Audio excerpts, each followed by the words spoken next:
First training towards a marathon. First run of the week, just an easy 10k. I've been sick for almost 5 days, so motivation wasn't exactly sky high. The cameraman was sick too, but luckily we filmed some clips here earlier this summer, so you'll still get a look at this route. It didn't feel great today. Well, the legs were heavy and the breathing was off, but it's always good to get moving again after a break. Easy runs like this are actually one of the most important parts of marathon training. They don't look impressive, but they help build the endurance, improve recovery between harder sessions, and keep the body moving without pushing it too far. It's the kind of training that adds up quietly, kilometer after kilometer. This route goes right through the center of Sandnes, a really nice place to run, and actually where the Runfest with Jakob will be held next October. Not my best session, but a good reminder that showing up is the hardest part. Second run of the week, a threshold session on the track. I jogged from home up to Sandnes Stadium for the warm-up. It saves time, and it's an easy way to get a few extra kilometers in before the workout starts. Today's session was supposed to be 4 times 3,200 meters, but ended up being just 3, with 60-second recovery between each rep, running around 3:35 per kilometers in pace. The goal here is to stay controlled, not racing, but working right under the red line.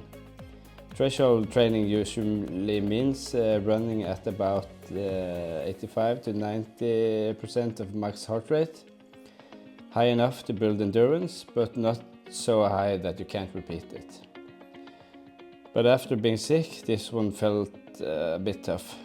The legs were heavy and the rhythm just wasn't there. Probably a bit too early to be back on intervals. After the last rep, I jogged slowly back home to cool down. Not the best session, but it's part of marathon prep. Some days are just about getting the work done, even when it doesn't feel great.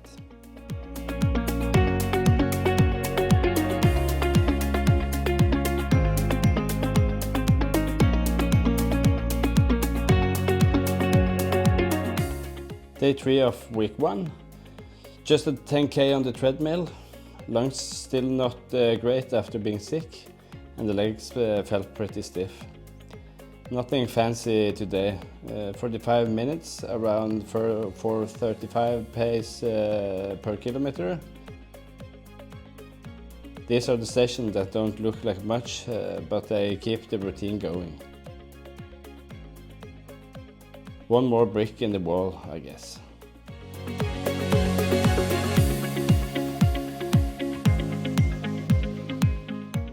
Day 4 was on the Jakob track here in Sandnes. It's always a bit special running here.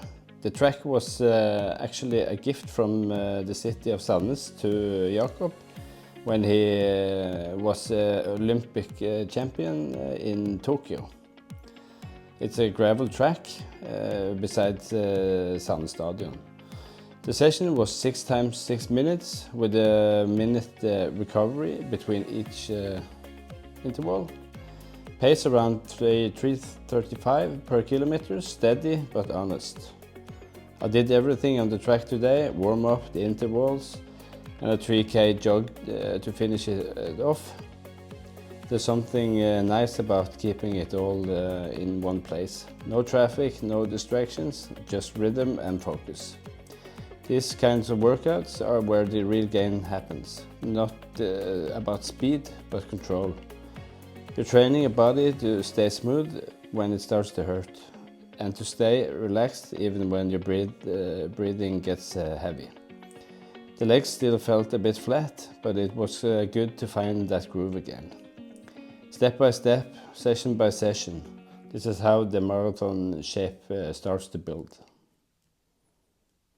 Week 1, Thursday, I've done 6 times 6 minutes. Eskilstuna, very windy conditions. running. I thought about it when I was running. It's a strange sport. Today I was struggling to run 3:35 pace. Last week I ran 10k in 3:20 pace. So it's ups and downs. But going forward, good. Changing shoes. Yeah. Now I'm cold.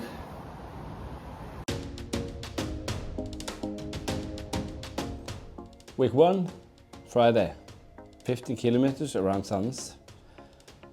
Legs and lungs felt a lot better today.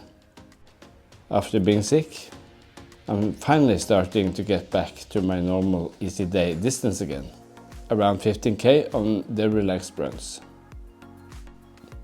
It wasn't about the pace today, just getting the body moving steady again. Clear weather, about 10 degrees, a bit wind from north. Perfect for a quiet run before the weekend. Nothing special, just one of those sessions that reminds us why we love running.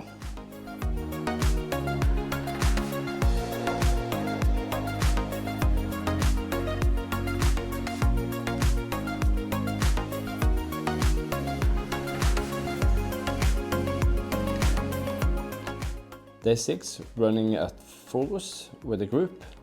There's something about training together that just makes the effort feel lighter. Between each rep we had 500 meters of steady run.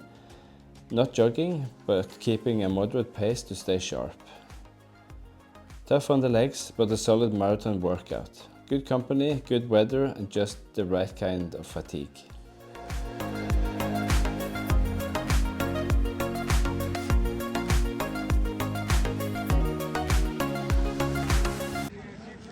Okay. Yeah. Today we had 3 times 5k.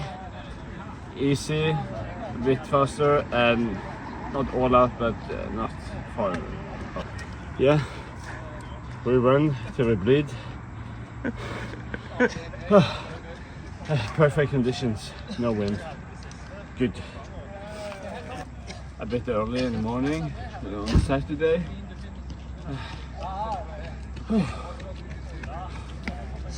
Oh, good. Finishing the week with a long run into Stavanger. Weather was perfect, calm air and plenty to look at along the route. One of those runs that reminds you why you love the sport.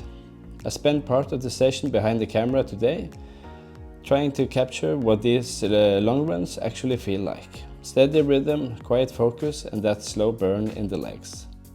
The long run is crucial for a marathon prep. It trains your body to store and use energy efficiently and teaches your mind to stay calm when fatigue sets in. A solid way to end the week, tired but content. Now it's time to rest, recover and start building again.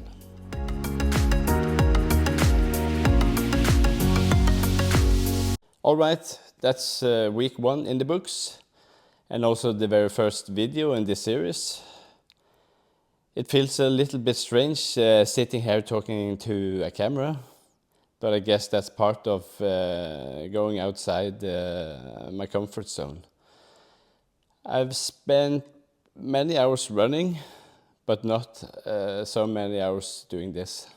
Looking back, it's been a mixed week, a little bit of everything. Starting off after being sick wasn't ideal. The first few runs felt heavy, lungs weren't quite ready, and motivation wasn't the highest. But that's how it goes sometimes. You just have to get out the door, even when it's not perfect, because that's what builds momentum. By the middle of the week, things started to turn around. The threshold session at Jakob Banen was a proper shock to my system, but I felt good to be back pushing again. The treadmill run helped loosen things up, and Saturday's group session at Forus reminded me of why I love running with others. This is all new for us. filming, editing, voiceovers, trying to place together a story from a bunch of running clips. We're definitely not professionals. But we're doing our best to make it honest and hopefully interesting to watch.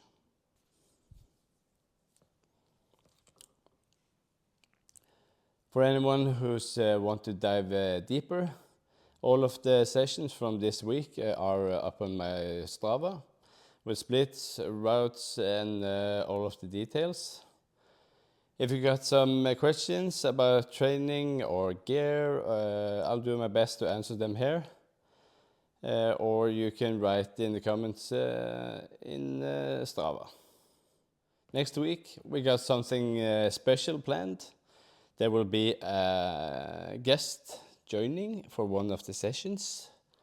I won't say who just yet, but feel free to take a guess in the comments below. Thanks for watching and following along this far. It really means a lot. So, if you enjoyed the video, hit like, subscribe to the channel and stick around for episode 2. Things are only just getting started.